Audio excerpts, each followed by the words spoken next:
Hello and welcome to another episode of India and Global. Hola y bienvenidos a otro episodio de India y la Izquierda Global. Si eres nuevo en el programa, por favor, no olvides suscribirte. También puedes considerar hacerte miembro de YouTube, apoyar en Patreon o donar una pequeña cantidad usando el enlace en la caja de descripción. Pero lo mínimo que puedes hacer es ver este programa, darle a me gusta, compartir y comentar. Sin más preámbulos, déjame dar la bienvenida a nuestro invitado de esta noche, Alex Greiner. Alex es analista de mercados y analista geopolítico, lo que le hace muy interesante. Alex, bienvenido a India y la Izquierda Global. Gracias por la invitación, Jyotish. Es un placer estar contigo y envío un cálido saludo a tu audiencia. Por supuesto, ya que has dicho que estás en Europa, quería empezar hablando sobre la cuestión de Occidente como bloque, refiriéndome principalmente a la relación entre Estados Unidos y la Unión Europea.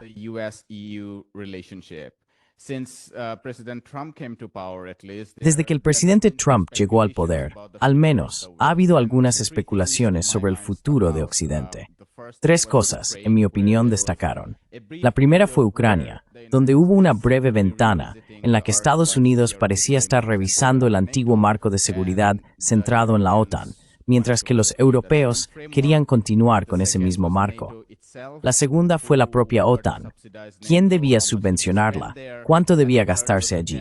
Y la tercera fueron los aranceles y toda la negociación comercial. Me parece que en estas tres áreas, al menos en la OTAN y los aranceles, Europa capituló servilmente ante los intereses de Washington. Y en Ucrania ahora, Estados Unidos se inclina por mantener el antiguo marco. ¿Cuál es tu opinión? ¿O cómo interpretas tú hacia dónde se dirige el futuro de este Occidente colectivo?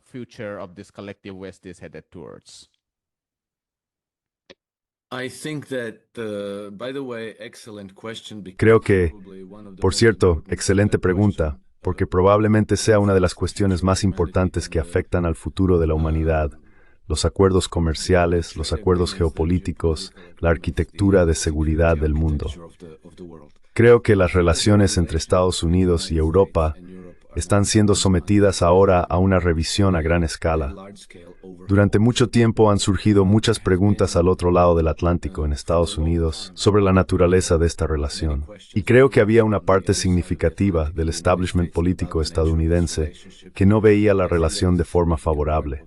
Es decir, ya sabes, se pedía a Estados Unidos que hiciera todo el trabajo sucio y el esfuerzo principal, mientras que los beneficios de este sistema neocolonialista recaían principalmente en las naciones europeas, principalmente Gran Bretaña y Francia, las antiguas potencias colonialistas.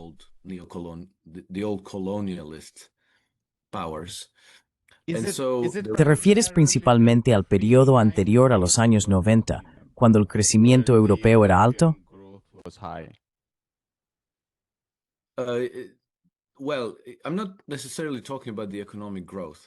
Bueno, no estoy hablando necesariamente del crecimiento económico. Me refiero a los beneficios reales de una relación neocolonialista para el resto del mundo.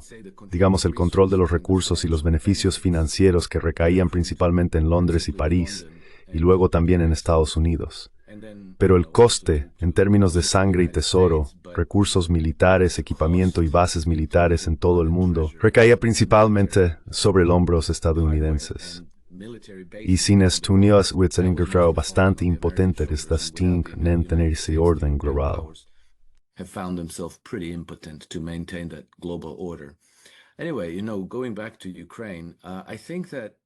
todos modos, volviendo a Ucrania, creo que lo que vemos es que Estados Unidos está volviendo atrás desde, digamos, un papel más constructivo que pareció surgir brevemente tras la elección de Donald Trump, para ahora volver a oponerse a Rusia y apoyar a Ucrania. Creo que eso es una ilusión creada para el consumo público. Y creo que hay varias razones para esa ilusión. A saber, los europeos han demostrado ser completamente incapaces de llevar a cabo esa guerra, aunque estén desesperados por prolongarla y continuarla. Por eso están desesperados por pedir a Estados Unidos que se reincorpore al esfuerzo, que vuelva al seno de las potencias occidentales y que confronte a Rusia.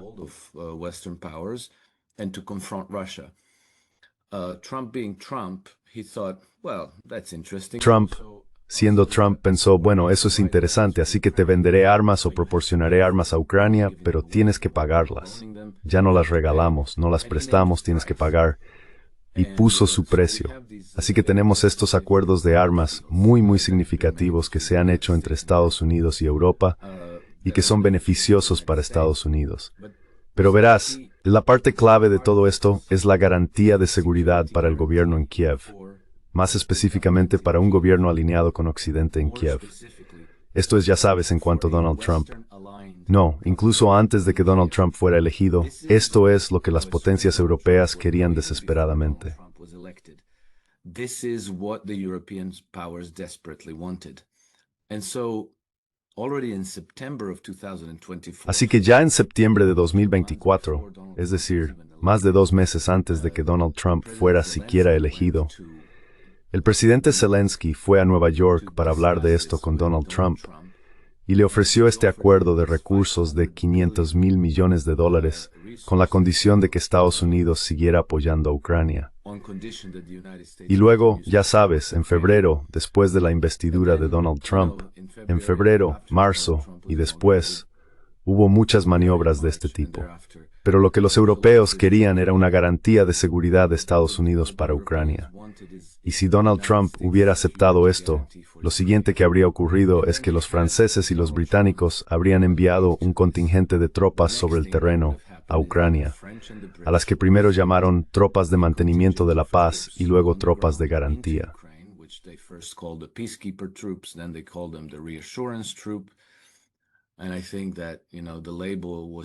Y creo que ya sabes, eligieron esa etiqueta para que sonara bien, porque si los hubieran llamado tropas señuelo, habría sido demasiado obvio. Pero la idea era que las tropas estuvieran en números muy reducidos. Fantaseaban con entre 20,000 y 30,000 soldados, pero incluso eso era demasiado. Creo que si hubieran conseguido reunir 10,000 soldados, ya habría sido más de lo que realmente podían hacer. La idea era atraer el fuego ruso y luego decir, mirad, nuestros soldados franceses y británicos han sido atacados, los rusos los han matado, y ahora Estados Unidos tiene que responder y tomar represalias. Y a partir de ahí se podría ir escalando gradualmente hacia una gran guerra entre Rusia y Occidente.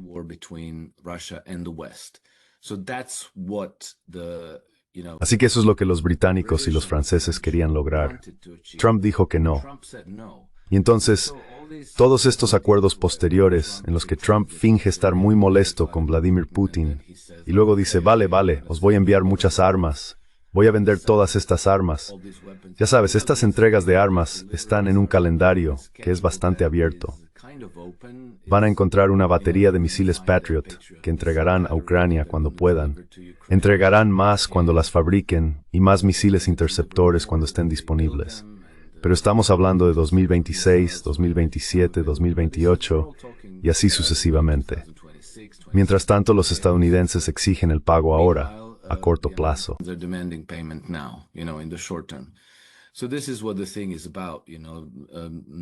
Así que de esto se trata el asunto. Básicamente, Trump está llevando a cabo una especie de chantaje de protección sobre Ucrania, pero son los europeos quienes tienen que pagar. Esta es la verdadera naturaleza del juego. Si prestas atención a las relaciones reales entre Estados Unidos y Rusia, notarás que siguen un camino constructivo, que son muy extensas. Hay conversaciones regulares entre Donald Trump y Vladimir Putin. Creo que hasta ahora han tenido al menos 7 u 8 conversaciones largas y sustantivas. Hay contactos continuos entre los ministerios de Asuntos Exteriores, ya sabes, el Departamento de Estado, bajo Mike Pompeo con Sergei Lavrov.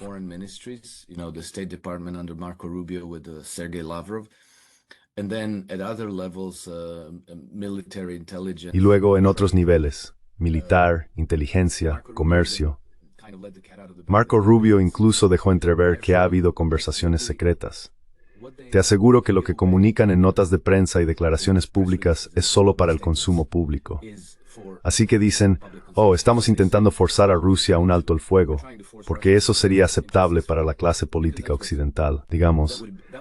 Ver a Estados Unidos como aún intentando obligar a Rusia a aceptar algún tipo de paz favorable para Ucrania. pero creo que esas conversaciones son mucho, mucho más amplias y van mucho más allá del simple asunto de Ucrania. And they go far beyond just the issue of Ukraine. So I don't think that the Así que no creo que Estados Unidos haya cambiado su papel. Creo que cambiaron su retórica y lo hicieron por razones que no están necesariamente relacionadas solo con Ucrania. Realmente hay una revisión a gran escala de las relaciones y creo que eso sigue siendo coherente con lo que nos dijeron al principio. Es decir, ya en enero, Marco Rubio testificó ante el Senado de los Estados Unidos, donde dijo que la administración considera que el orden global posterior a la Segunda Guerra Mundial es más que obsoleto, y creen que ese orden se ha utilizado como arma contra Estados Unidos, y que la nueva realidad son las integraciones multipolares. and that the new reality are the multipolar integrations. So this is the role that the United States intends to play. Así que este es el papel que Estados Unidos pretende desempeñar. Queda por ver cómo lo harán. Ya sabes, ¿se unirán finalmente al movimiento BRICS? ¿O Trump intentará secuestrar el movimiento BRICS y convertirlo en algún tipo de nueva iniciativa propia, donde él mismo se imponga en la posición de liderazgo? Eso no lo sabría decir. Pero estoy bastante seguro de que los estadounidenses han terminado con la hegemonía occidental, con el orden global dominado por Occidente, y que Trump simplemente está jugando un juego encubierto, con mucha decepción, con muchas operaciones psicológicas, pero siempre con la misma misión de sacar a Estados Unidos de ser el policía global, el brazo ejecutor del imperio occidental. The global cop, the enforcement arm of the Western Empire. What you are effectively saying is that Lo que usted está diciendo, en esencia, es que Estados Unidos se ha alejado de Eurasia en cuanto a situar sus intereses de seguridad fundamentales y los ha trasladado, obviamente por supuesto, al Pacífico. Y los europeos siguen atascados en su incapacidad para alcanzar un acuerdo de seguridad con los rusos, mientras que Estados Unidos está representando una especie de teatro para las élites europeas, como diciendo, bueno, estamos participando, pero en realidad no están necesariamente comprometidos con esto, porque consideran que su interés principal es contener a China. Sin embargo, permítame hacerle una pregunta sobre Ucrania. Personalmente, no estoy seguro de si la administración Trump o Estados Unidos en su conjunto, con todos sus intereses profundamente arraigados, especialmente con la OTAN, pero también con los intereses de inteligencia de la CIA y demás.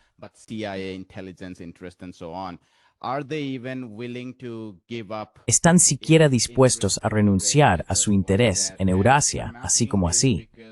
Y pregunto esto porque uno de los puntos conflictivos en todo esto, que los medios occidentales han suprimido constantemente, es que lo que Rusia está diciendo es que están interesados en un acuerdo de seguridad integral, que por supuesto implica el destino de la OTAN, la contracción de la OTAN, tal vez incluso su desmantelamiento, pero al menos una contracción, además de la naturaleza de la administración en Kiev. Pero lo que parece estar haciendo la administración Trump, al menos de cara a la galería, es hablar de un alto el fuego inmediato. ¿Cree que la administración Trump está dispuesta, o sería capaz, de superar todos sus intereses creados internos para renunciar a su interés en Eurasia, así como así?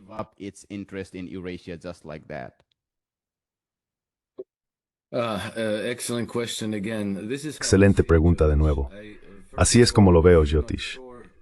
En primer lugar, si no estás seguro, es normal porque nadie lo está.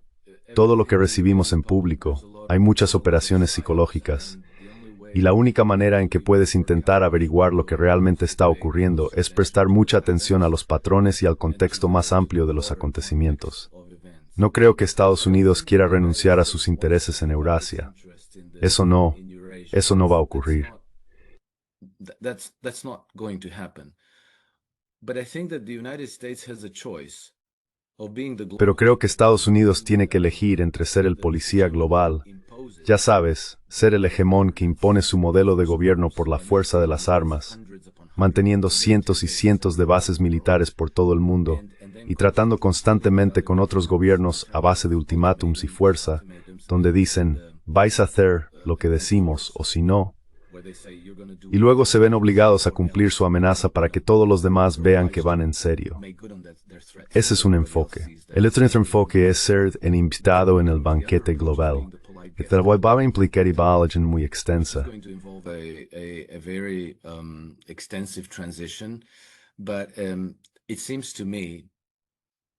Pero me parece a mí, de nuevo prestando atención al patrón de los acontecimientos, que existe una conciencia dentro de Estados Unidos, no solo en la clase política, sino también en los círculos financieros, de que el papel que Estados Unidos ha estado desempeñando en el mundo desde la Segunda Guerra Mundial es insostenible. El análisis de coste-beneficio simplemente no funciona. Mantener todas estas bases militares, estar constantemente en guerra, tener malas relaciones básicamente con el resto del mundo, ya no funciona. Sabes, hasta el momento en que Estados Unidos tenía cierta supremacía militar, especialmente en términos de tecnologías militares con las que podían intimidar a todos para que cumplieran con el orden global centrado en Estados Unidos, esos días se han acabado.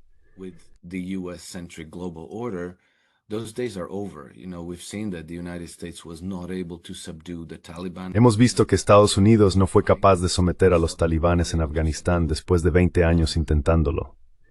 Vimos que tampoco pudieron someter a Ansar Allah en Yemen tras más de 10 años de intentos. No pueden esperar derrotar militarmente a Irán. Perdieron de forma contundente contra Rusia en Ucrania. En ese punto, hay que replantearse cómo se ve el futuro del mundo, porque o cambias de rumbo o sigues en el camino hacia la perdición. Igual que el Imperio Romano de Occidente, donde las cosas empeoraron hasta llegar a la Edad Oscura y toda la economía colapsó casi por completo. Por eso, me parece que en los círculos políticos y financieros estadounidenses hay conciencia de esto y un deseo de cambiar de rumbo.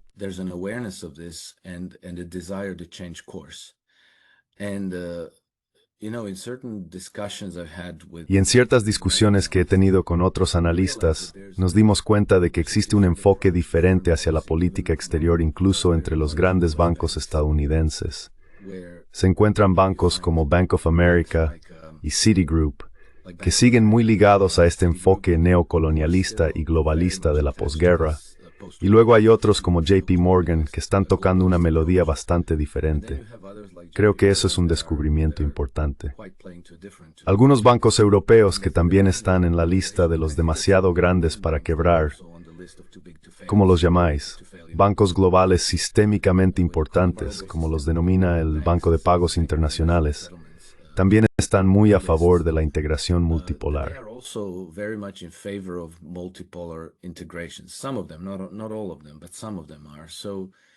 Algunos de ellos, no todos, pero sí algunos, lo son. Así que ya sabes, incluso entre las élites financieras de Occidente hay divergencias sobre cómo proceder. Algunos apoyan claramente el enfoque de Trump y quieren llevarse bien con Rusia, con India, con China e incluso con Irán. Quieren avanzar sobre una base diferente, que creo que es mejor para todos los implicados, porque la alternativa es una guerra permanente y total hasta que un bando sea completamente derrotado. Lo que, en última instancia, creo que inevitablemente nos llevaría a un intercambio nuclear, que podría suponer el fin de este lugar, tal y como lo conocemos.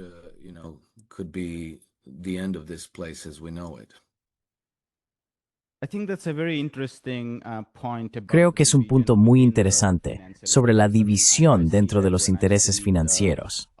Es decir, lo veo cuando observo las operaciones y la estrategia de BlackRock y Vanguard en China, por ejemplo. Vanguard se ha retirado completamente de China. No ve ningún futuro allí a corto plazo, mientras que BlackRock sigue invirtiendo y expandiéndose en China. Y ese es solo un ejemplo dentro de los grandes, llamémoslos gestores de fondos de cobertura o de capital privado, por así decirlo. Pero eso también se refleja en todo el sector bancario, como decías. Los tipos más tradicionales como Bank of America y Citibank, frente a otros más orientados a la inversión. y los seguros como JP Morgan Chase y otros. JP Morgan Chase and others. You said something very interesting earlier that it's Dijiste algo muy interesante antes, que la mentalidad servil de Europa o de las élites europeas hacia los estadounidenses nace de sus acuerdos de seguridad, donde Estados Unidos haría el trabajo sucio por un lado, y luego el interés financiero y económico es el otro pilar, con los mercados de capitales de Londres tan vinculados al sistema financiero transatlántico, del que muchos querrían desvincularse, como mencionas. Además, el mercado interbancario europeo está de nuevo atado al sistema bancario estadounidense, todo el mercado de repos y demás, que finalmente estalló en 2008. Pero no creo que esos marcos hayan cambiado. En última instancia, es el sistema del dólar. Creo que quiero preguntarte sobre la propia China, porque creo que ahí hay un vínculo de conexión muy importante.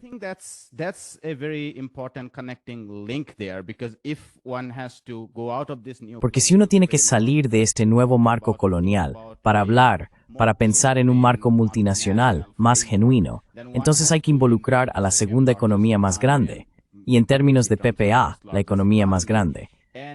Y Europa parece estar muy confundida en su enfoque hacia China. Por un lado, dice que profundizará su relación con China cuando se trata de reequilibrar frente a un Washington poco fiable. Por otro lado, sigue repitiendo lo que sale de Washington, que es seguir el guión de contener a China, restringir la tecnología y así sucesivamente. ¿Tienes alguna impresión de si Europa se entiende a sí misma en lo que respecta a su relación con China?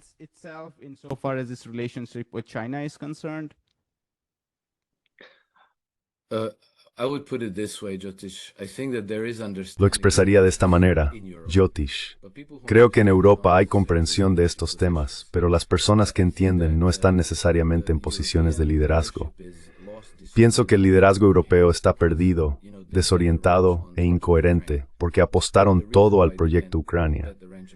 Y la razón por la que apostaron todo al proyecto Ucrania es porque probablemente se trata del proyecto neocolonialista más importante de las élites occidentales.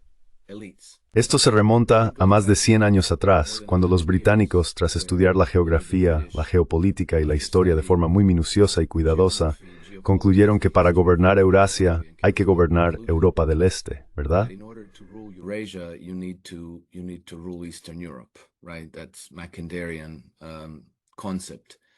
Ese es un concepto mackinderiano.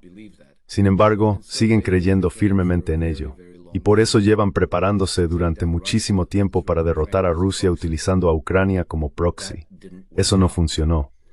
Así que están derrotados y entienden que si pierden en Ucrania, prácticamente se acaba el juego. Tenemos muchas declaraciones registradas de personas como Boris Johnson y el presidente Morawiecki de Polonia, que dijeron que si perdemos en Ucrania, perdemos la hegemonía occidental durante generaciones, potencialmente. Por eso no pueden abandonar ese proyecto tan fácilmente. Al mismo tiempo entienden que China es extremadamente importante como mercado, tanto por razones económicas como financieras.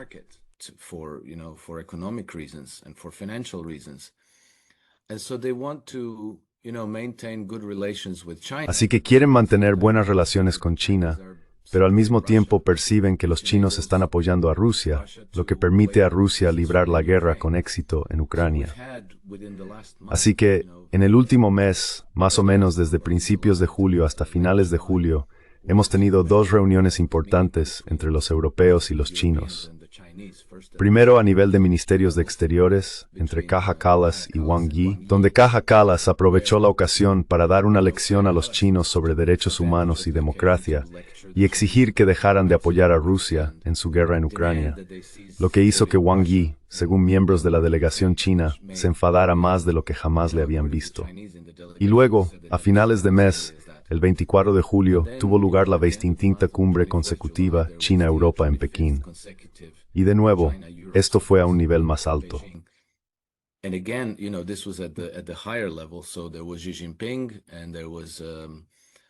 Así que allí estaban Xi Jinping y la presidenta de la Comisión Europea, Ursula von der Leyen, con sus respectivas delegaciones. Y de nuevo, Ursula von der Leyen decidió marcar la ocasión, que entre otras cosas era el 50º aniversario de las relaciones diplomáticas bilaterales entre China y la Unión Europea. Y otra vez, Ursula von der Leyen decidió dar una lección a los chinos sobre los valores europeos, la democracia y todas esas cosas. Llegó incluso a decir que, en este momento, el apoyo de China a Rusia es el factor determinante más importante en nuestras relaciones. Los chinos estaban tan descontentos que acortaron la cumbre a un solo día, cuando estaba previsto que durara 3 días, y pidieron a los europeos que se marcharan.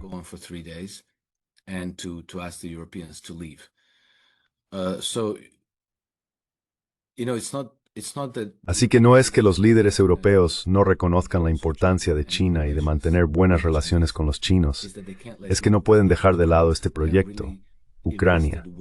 Están realmente implicados, hasta el cuello. Están obsesionados con ello. Porque si vivieras en Europa, pensarías que casi nada más importa.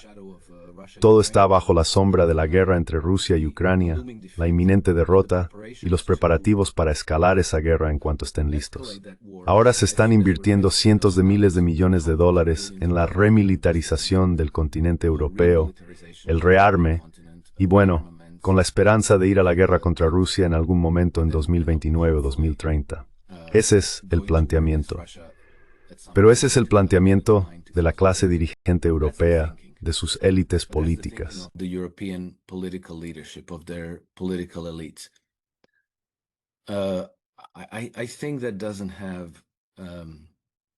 Creo que eso no tiene mucha vida útil porque está completamente en desacuerdo con lo que piensa la gran mayoría de los europeos comunes. Así que también requiere una represión muy dura en casa, censura, cancelación de la democracia, y creo que hay vientos en contra desde todos los frentes para todo este proyecto, para todo este sistema de gobierno. Y creo que ahora que han perdido a su papá, que su papá, Estados Unidos, los está abandonando, están absolutamente en pánico. Y ya sabes, no creo que se tomen buenas decisiones cuando se está en un estado de pánico. Y creo que todo el proyecto de la OER ahora tiene muchas posibilidades de desintegrarse en los próximos años.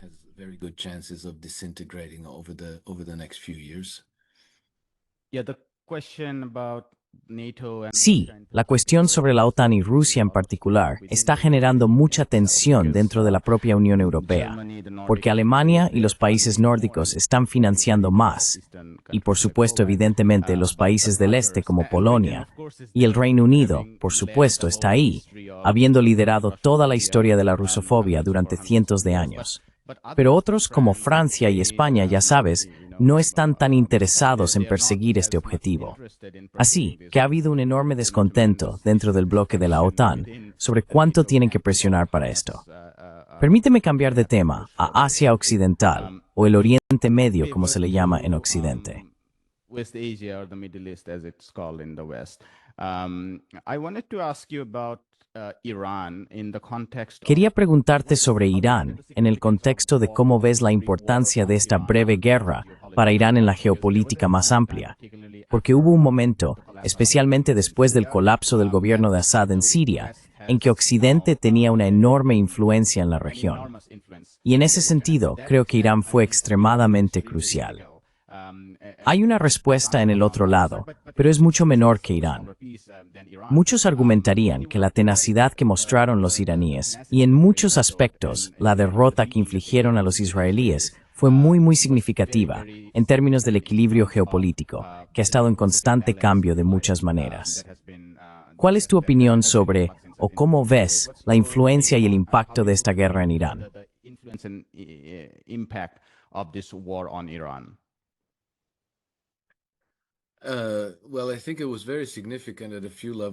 Bueno, creo que fue muy significativo en varios niveles. Uno de ellos fue lo que yo llamaría una derrota estratégica de Israel, porque Israel no pudo detener los ataques con misiles iraníes.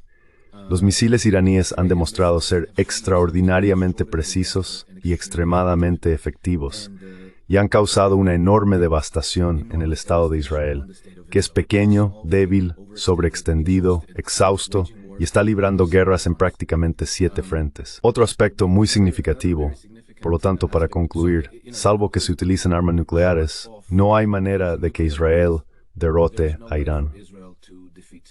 El segundo aspecto que me criticaste Trump a Israel y provocó un cambio de régimen en Irán.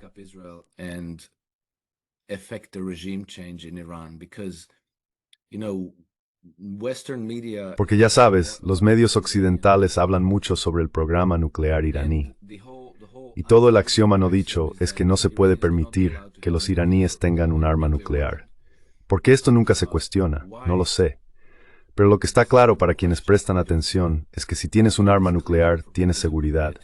Si no la tienes, no la tienes. Y si necesitas ejemplos, tienes a Corea del Norte por un lado y a Libia por el otro. Los libios renunciaron a su programa nuclear y fueron invadidos por la OTAN. Corea del Norte no renunció a su programa nuclear, tienen un arma nuclear y los dejan en paz.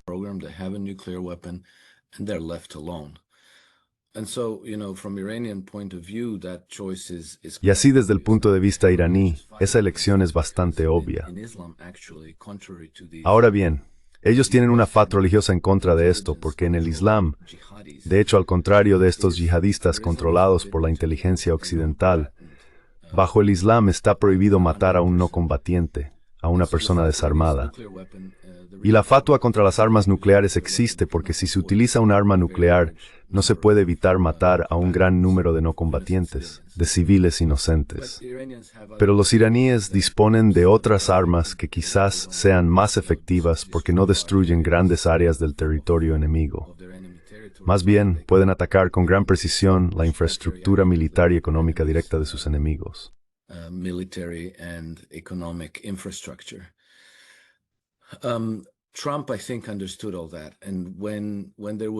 Creo que Trump entendía todo eso.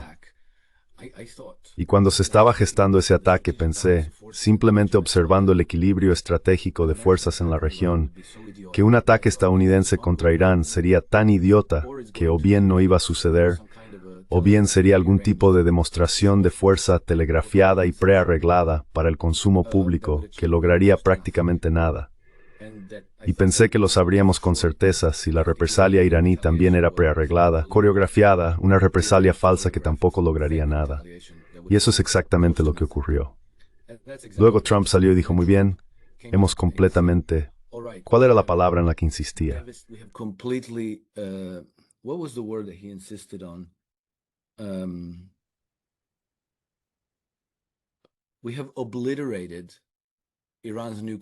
Hemos eliminado el programa nuclear de Irán.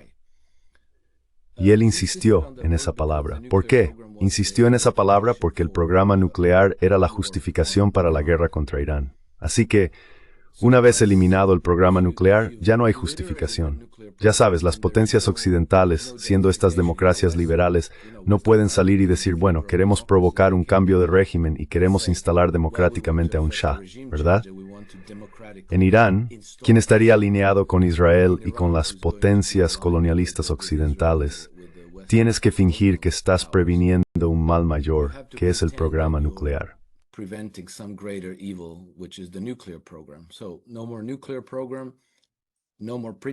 Así que sin más programa nuclear, ya no habría pretexto para ir a la guerra contra Irán. Trump incluso agradeció públicamente a los iraníes por avisar con antelación sobre sus ataques de represalia, de modo que no hubo víctimas en el lado estadounidense. Luego quiso volver a Irán con delegaciones estadounidenses para discutir la cooperación económica y los negocios. Ya sabes, los iraníes necesitan desarrollar su sector petrolero, necesitan centrales nucleares, y así sucesivamente. Y Trump estaba ansioso por participar en ese negocio, porque Irán es, al contrario de Israel, un país muy rico en recursos. Abrir Irán a las empresas estadounidenses sería muy beneficioso para Estados Unidos. Taisu escorts that Shah, basada en its impresiones pasadas.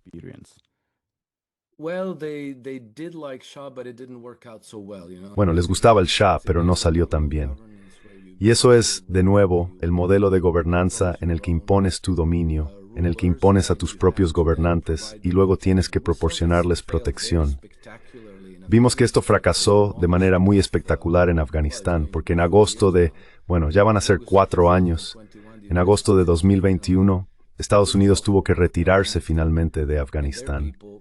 Y su gente tuvo que huir de Afganistán, allá sabes, los Emiratos Árabes Unidos, Tayikistán, Turkmenistán, en helicópteros con palés y bolsas de lona llenas de dinero en efectivo.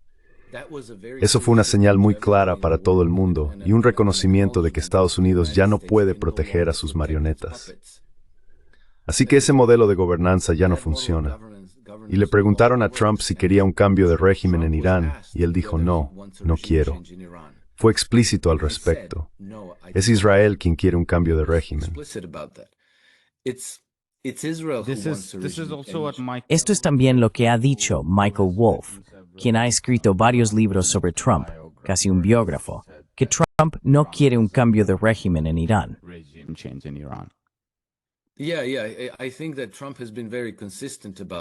Sí, sí. Creo que Trump ha sido muy coherente en eso. Es decir, hay que prestar atención a estas cosas, porque en el flujo diario de información, mucho de lo que recibimos son operaciones psicológicas. Mucho de lo que recibimos es propaganda, engaño, distorsión, información engañosa. ¿Verdad? Pero no, Trump ha sido muy coherente. No quiere un cambio de régimen en Irán, no quiere un cambio de régimen en Rusia. Quiere que los intereses de Estados Unidos en Eurasia estén representados, pero sobre una base diferente. De nuevo, quizá una buena metáfora sería tener un invitado educado en el banquete, en lugar de ser que vigila e intimida tal vez ser. Who intimidates everybody and who forces them to obey. Anyway, long answer to your question, but de todos modos, es una respuesta larga a tu pregunta, pero creo que todo el falso ataque a Irán y la falsa represalia de Irán han mostrado las realidades y el equilibrio de poder reales en esa región, lo cual es bastante contrario al patrón de acontecimientos posterior a la Segunda Guerra Mundial. Y la percepción que todavía se mantiene en los medios occidentales, que Estados Unidos está devotamente sometido al Estado de Israel, no es cierta, y que está completamente alineado con el imperio neocolonialista occidental, tampoco es cierto. Pero llevará un tiempo que todas estas cosas vuelvan a ser evidentes, porque estamos en medio de una tormenta de operaciones psicológicas, y es difícil entender lo que realmente está ocurriendo. Understand what's really going on. Tenemos unos 4 minutos, si pudiera hacer una última pregunta. Sí, por supuesto. ¿Qué opina? ¿Por qué los estados árabes no han actuado contra el genocidio israelí en Palestina? Hago esta pregunta porque realmente tienen una gran influencia sobre Washington. No tengo ninguna duda de que tienen una gran influencia sobre Washington. Es por miedo a Israel en términos de seguridad. Es decir, uno podría remontarse a la historia y pensar en Siria y Egipto, pero también estoy pensando en las naciones del Golfo. No creo que tengan nada que temer de Israel en cuanto a su propia seguridad. ¿O es su mayor incomodidad con la influencia que Irán podría tener en la región y, en última instancia, también su aversión a Hamás y a los hermanos musulmanes? ¿Por qué cree que, a pesar de la enorme opinión pública en sus propios países, no han hecho nada para detener el genocidio y la limpieza étnica en Gaza?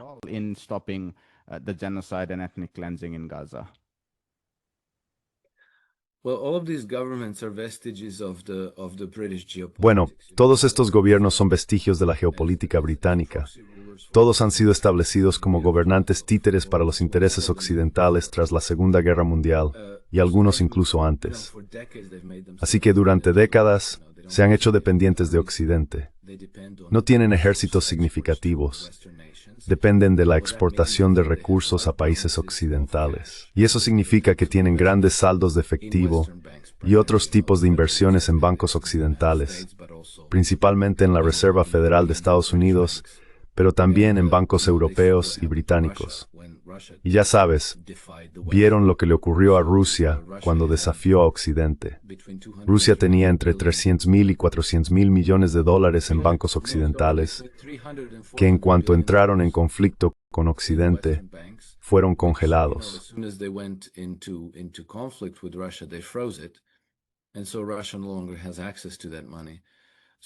Y así, Rusia ya no tiene acceso a ese dinero.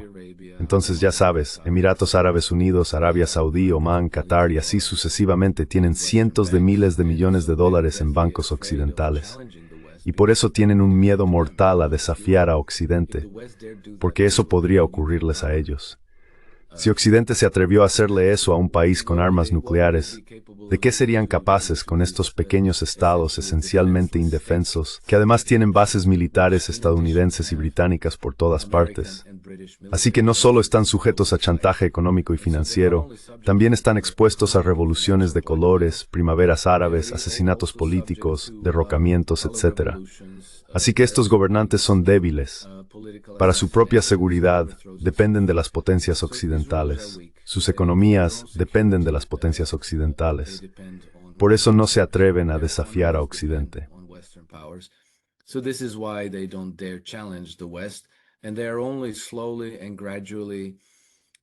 Y solo están diversificándose lenta y gradualmente de esa dependencia hacia, ya sabes, llevarse bien con China, llevarse bien con India y Rusia. Y creo que la paz entre Arabia Saudí e Irán ha sido un paso muy importante en esa dirección. Pero es un proceso lento y gradual. Y estas presiones para consolidar la hegemonía occidental sobre Oriente Medio son ahora inmediatas, son agudas. Y después de derrocar al gobierno de Bashar al-Assad en Siria, el siguiente es Irán. Y también sabemos por fuentes israelíes que después de Irán, el siguiente es Pakistán. No se detienen. Su visión de la paz es crear desolación por todas partes y hacer que toda la región dependa completamente de estos poderes neocolonialistas. Principalmente, siempre hablamos de Londres y París.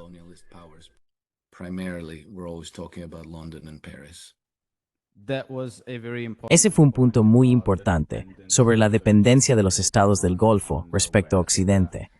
Además, están retirando poco a poco sus reservas de petrodólares e invirtiendo más en proyectos nacionales.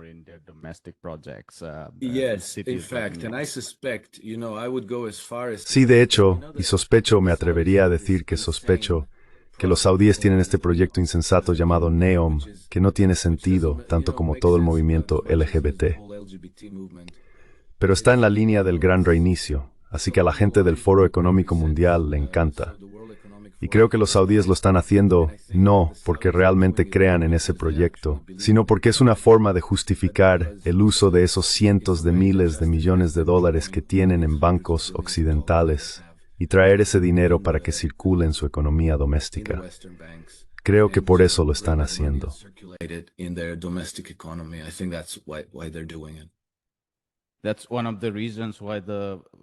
Esa es una de las razones por las que la Reserva Federal está diciendo, en algunos de estos documentos internos filtrados, no sé si has leído esta noticia que informó Bloomberg, que la Reserva Federal afirma que incluso si bajamos los tipos de interés a corto plazo, no supondrá mucha diferencia, porque el tipo de interés natural a largo plazo está subiendo, ya que se está produciendo una diversificación fuera de los bonos del Tesoro y hace inversiones en otros mercados de capital dentro del sistema del dólar. Bueno, Alex, ha sido una conversación estupenda y muchísimas gracias por acompañarnos. Gracias, Jyotish. Es un placer estar contigo y gracias por la invitación. Por supuesto. Hola, me llamo Ayushman. Junto con Jyotishman, hemos iniciado esta plataforma. Durante los últimos 2 años, hemos intentado crear contenido para las fuerzas de izquierda y progresistas. Hasta ahora, hemos entrevistado a economistas, historiadores, comentaristas políticos y activistas. Si te ha gustado nuestro contenido hasta ahora y quieres que construyamos un archivo para la izquierda, tengo 2 peticiones para ti. Por favor, considera hacer una donación a la causa. El enlace está en la descripción de abajo. Además, si no puedes hacerlo, no te sientas mal. Siempre puedes dar like a nuestros videos y compartirlos con tus compañeros. Por último, no olvides suscribirte al canal.